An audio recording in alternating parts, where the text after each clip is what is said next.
You are tuned in to Relativity.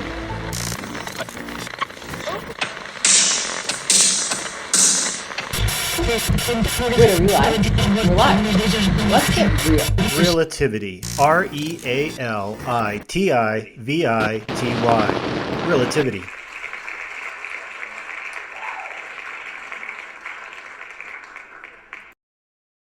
Hey everyone, welcome to Relativity. It's a new podcast to explore the depths of ideas that you hear talked about all the time in the news and to really bring out the nuance that makes our life worth living and kind of interesting and cool. So I'm Petra, Janney, and this is Mitch, Elson. Say hi, Mitch. Hello, everybody. Thanks for joining us today. And this is our intro episode. So since it's an intro episode, I think what we do is we should probably tell them about ourselves. You go first, Mitch. All right, sounds good. So episode 0. I guess that's what we're calling it. I like to start with 0. So my name is Mitch, and I'll start back, when I was just a little wee lad. I grew up in a very rural part of New Mexico, far west New Mexico, a little town called Luna. A lot of cows, ranches, stuff like that. But it was a great life. My dad was in the Forest Service, and we just lived a wild life. You got home from school and threw your book bag down and off we went. And it was great. And I think that was, at that age, I started really exploring, and I had, a mom and dad that were excited to see us, explore things, ask questions and everything. So that was great. And I think that was where, and school was a lot different. I eventually moved to Santa Fe, New Mexico, but when we were in this really small school, everyone was real competitive with, even in elementary school, we were always reading books, and there was all these contests, who could read the most books and raise money for this and that and everything else. And so that was great. It really got me excited about learning. Then I moved up to Santa Fe, New Mexico, and Santa Fe is the capital here. And it's quite a different town. It was a big shock. It wasn't, going to a big city, anything like Los Angeles or New York or anything, but much bigger city, much different lifestyle there. Lots of art comes out of Santa Fe. I think that's, one of the main industries, if you will, in tourism that comes out of Santa Fe. Grew up skiing. There's a ski area just right around the street. Got into riding dirt bikes and everything, got more city life in me, I guess, there. So that was good. And left there. I did, it was interesting. I did sports. I was not a, what you call the team sport player. I liked solo sports. I like doing things on myself. So it was the motorcycle racing and skiing. And I did pretty decent at track. Pole vault was my sport, or my event, if you will. But the pole vault kind of combined a bunch of things. So I did halfway decent in decathlons as well. So that was a lot of fun. And I got to do some traveling there. We actually got to do a trip to China. So that was a lot of fun. We went to Hong Kong, and then we went to interior China, which was just a whole trip. So that was great at a young age, starting to travel and everything. My education was primarily down at New Mexico State. It's a small ag school. First, I had no idea what I wanted to do. I think I changed majors 7 times. I finally said, hey, this isn't a smart thing to do. So I took some time off, lived in Colorado, and just skied for about 4 years, and built homes in the summer and skied in the winter and rode mountain bikes when I could. Finally cracked down and said, okay, let's get serious, and got a degree in chemistry. Kind of wanted to do the med school thing, but that wasn't as appealing. Thought maybe I could do research or something. And anyway, from there, I've now been in school out of the house for 8 years now, something like that. And I was like, well, I don't know, med school didn't seem too appealing. That wasn't great. And grad school I was like, who knows? It's a lot of work, a lot more time, not getting a paycheck. I'm tired of ramen noodles. So I joined the Air Force. In some ways, maybe that was a mistake. Some ways it wasn't. But anyway, I joined, and I ended up working in rockets. And I kind of took that as a new path, far from chemistry. Don't use chemistry. It's kind of like a language. If you don't use it, you lose it pretty quick. I can tell you a little bit about a few things, but that's about it. I don't have much memory and recollection of it at this point in time. But from the Air Force, working in rockets and satellites and stuff, it was really interesting. I kind of saw that as a new career in my life. So I followed that for some time. I got to do some interesting work in the last 7 years or so, working in Seattle at a company called Spaceflight. It was buying space on rockets all around the world. I got to do lots of traveling. I think everybody needs to be traveling. It will change your perspective on so many things, and so many things are in the news right now too. I think travel will really help you understand and have a different come at those topics and ideas and challenges differently if you travel. And then moved down to Burbank, California. Worked at a really cool company called Applied Minds. They tackle challenges from every corner of the world.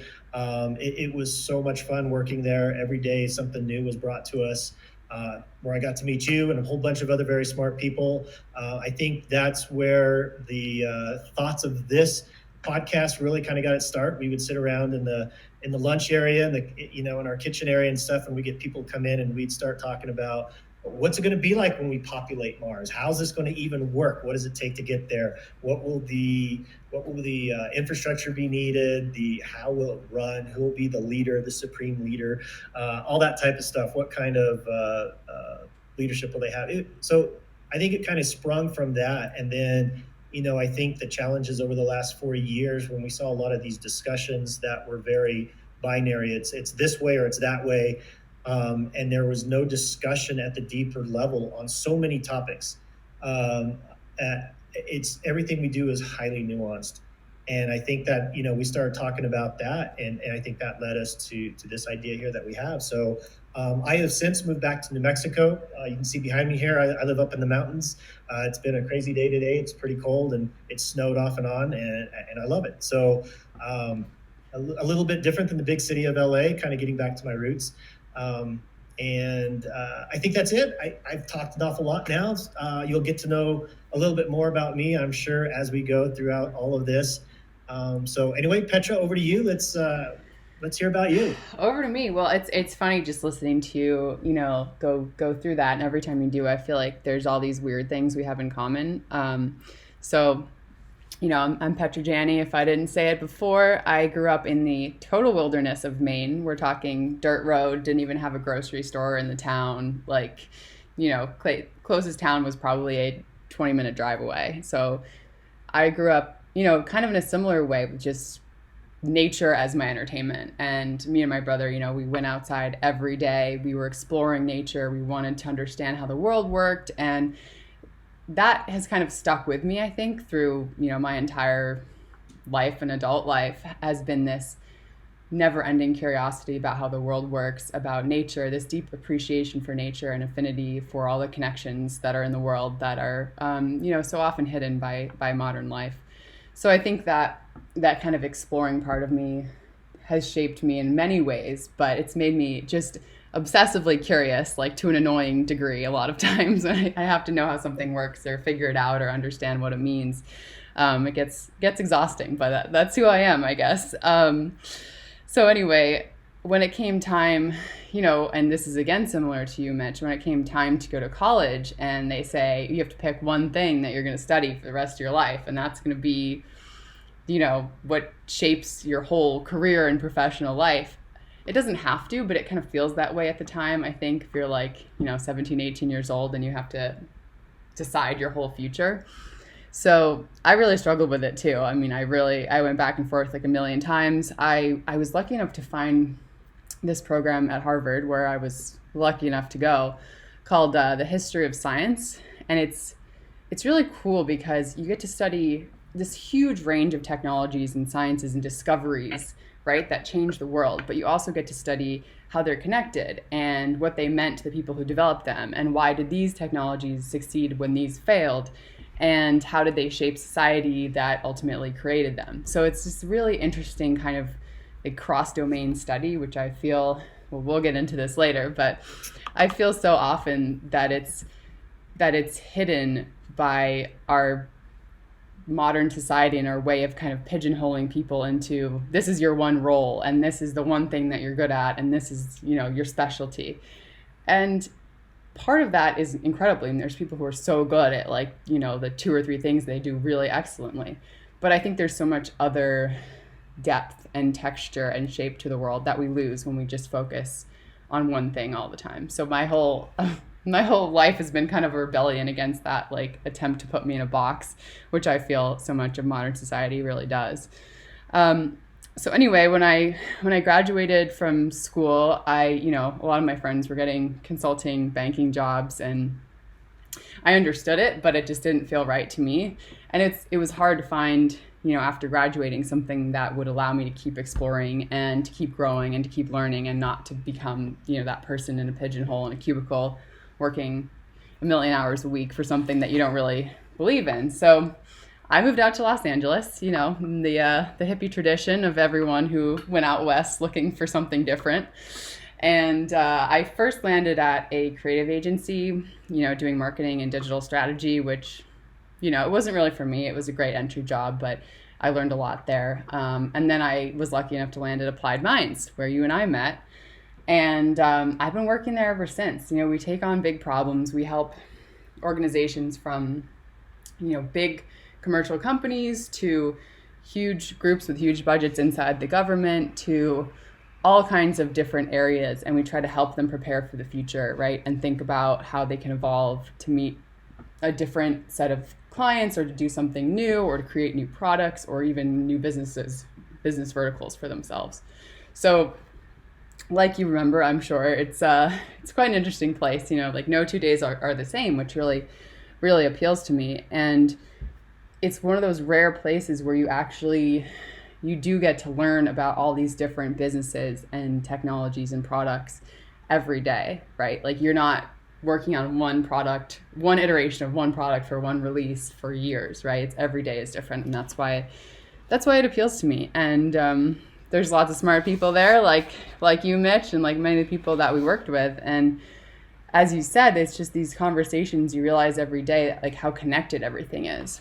Whereas the trend, I would say, in modern society is towards, bite-sized, more digestible, simplified, sensationalized pieces of information that don't show how they fit into this larger web or network of humanity, of our society, or the fabric of our society, right, is woven together. It's not all these standalone islands that it so often feels like. So that's how we got here, right? That's how we decided to do this. And we can get carried on just about any topic for a really long time because it connects to so many other topics in our minds. And so we wanted to try to bring some of that nuance and some of that, just that pure curiosity to the world. And we wanted to bring that back and share it with you guys. So that's what we're doing. Absolutely. You said there's two things I kind of want to dig into is from your introduction there, and one of them is how in the world at 17 or 18 years of age is anybody supposed to know what they're going to do in the future? And at 46, I'm still like, what do I want to do 2 years from now, 5 years from now, 10 years from now? And I don't see it as the same thing. And I think it's so interesting to me that there was, when you look back in time, especially like, a lot of the Renaissance people and stuff, they were polymaths. And I don't see polymaths nearly as much today as you do back then. And I also, I heard something, I wish I could remember the quote. I'm terrible at remembering quotes. I get the gist of them. You guys are going to have to deal with me. When I can, I'll put backup stuff in the notes and actually find who said it. But I think there's something to be said that if you are not constantly changing, if you are not constantly learning new things and changing who you are, I think that's kind of a recipe for disaster, right? Or the opposite of that is the recipe for disaster. You should be learning every single day. And so like a politicians are like, they flip-flopped on this. 10 years ago, they said that. Hey, 10 years ago, all of our lives were so much different. When I was your age, I definitely had a different perspective on life. And then as I've, gone through the years and experienced different things and different people and many different events in my life, all those things shaped me. And I'll definitely tell you now that the person I was in my 20s is not the person I am now. And I hope to God that this is not the person I am in my 60s. I hope there's a progression there. And I've got new interests. I've got, definitely want some of the same friends, but I also definitely hope I have new friends and new experiences and stuff. So I really wanted to touch on that. I thought your point was, I think our education system, and I know this will be one of our big topics, and we've probably got many topics, and we should explain how we're going to deal with all the many topics we want to get into here in a bit. But I think the education system is one that just it doesn't allow for that creativity, and I think we have many people that can do so many cool things. So maybe you want to talk a little bit about our the Atlas and how we're going to deal with all these offshoots that we could go into and get diverted by every single time we talk. Yeah, well, that's gonna be the fun part. So, we have been talking about how do we, shine the light of knowledge during these kind of dark times we've been living through, and how do we bring nuanced stories on these big topics, like education, like we've been talking about already, but still do it in a way that we can explore and we can go down our rabbit holes and our tangents and follow them and hopefully make sense of it. So, we have an atlas. It's going to start out in 2 dimensions, right?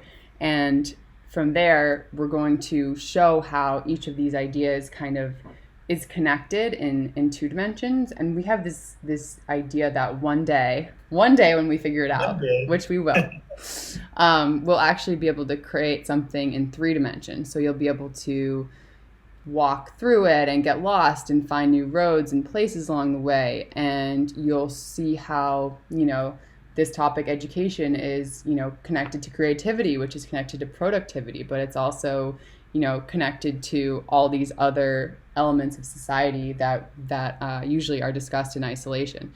So, the idea here to me is that and I already kind of touched on this, but there's no islands in our atlas, right? So everything is connected to something else, and nothing is black and white, right? So this atlas is not, it's not binary. It's not they're connected or they're not. Everything is kind of a shade on this spectrum of color, and we can see it. We know it's beautiful, and you'll see it too one day. That's our goal here, right, Mitch? Yeah, exactly. And I think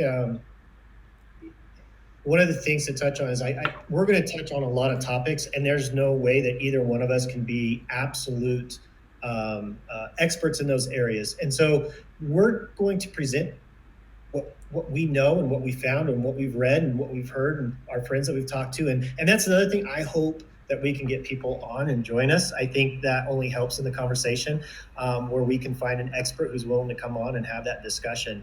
But we're not, this isn't about telling you this is the right way to look at climate change. This is the right way to look at, the production of an iPhone and all the mining and everything that goes into that, and all the good and the bad and all that kind of stuff. We're not trying to do that. We're just trying to show you, here's a different way of looking at it. And by the way, you need to peel that onion back, if you will, and look at all the different things. There's lots of good, there's lots of bad, there's a lot of stuff that's kind of in between. And that's for you to think about. And I think that's one of the things that we want to stress too, is that we're trying to get you to think.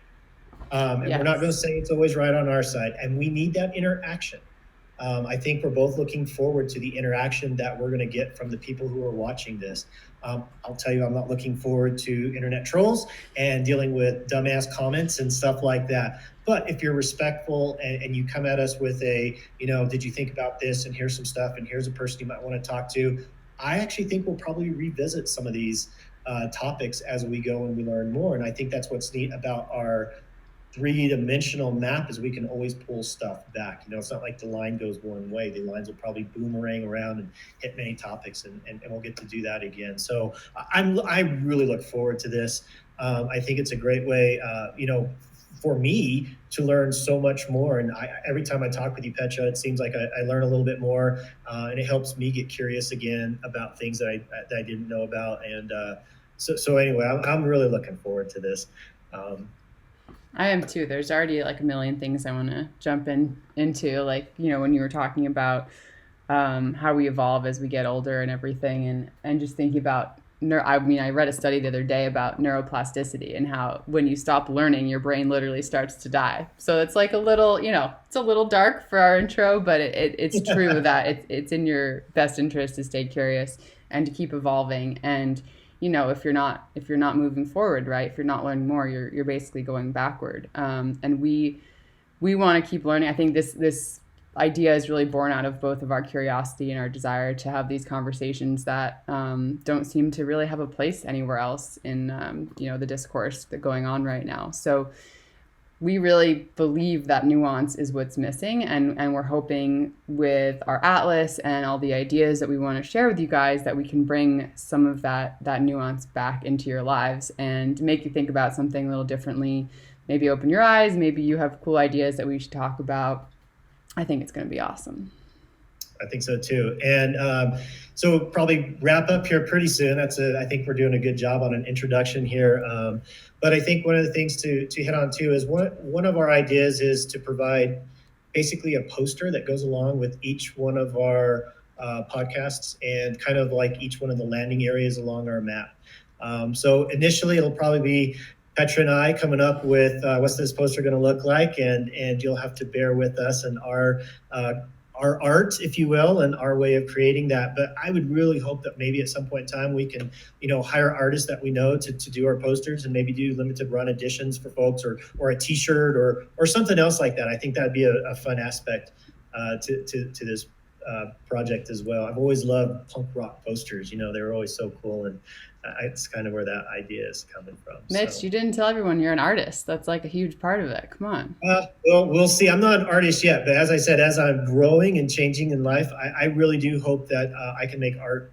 It's always been a part of my life. I really do hope to make a bigger part of my life where I'm actually producing stuff and it's getting out there into the world. And I really enjoy it. And, so yeah, hopefully that will take off a little bit too. So.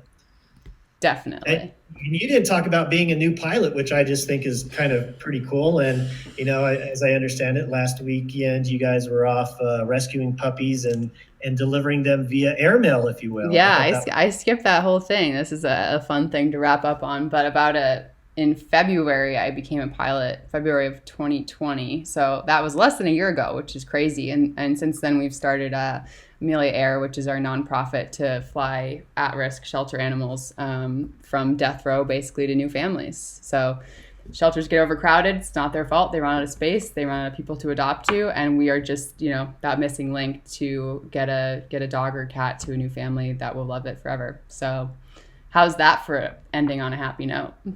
That is a great ending on a happy note. Everybody, we look forward to episode 1. We are going to tackle what is probably the giver of life, one of the most worshipped things in our universe. It's the center of the universe to us in many ways. It's obviously not the center, but it's the sun and everything that it does for us and the energy we get. And till next time, I'm Mitch. And I'm Petra. And this is Relativity. And we look forward to a lot of conversations in the long run with you guys. Bye, everybody. Bye. Hey, this is Petra. If you like this podcast, please subscribe wherever you get yours. Also, let us know what you're interested in because we'd love to know where to dig deeper and what to explore next. Thank you for listening to Realitivity, and if you like us, tell a friend.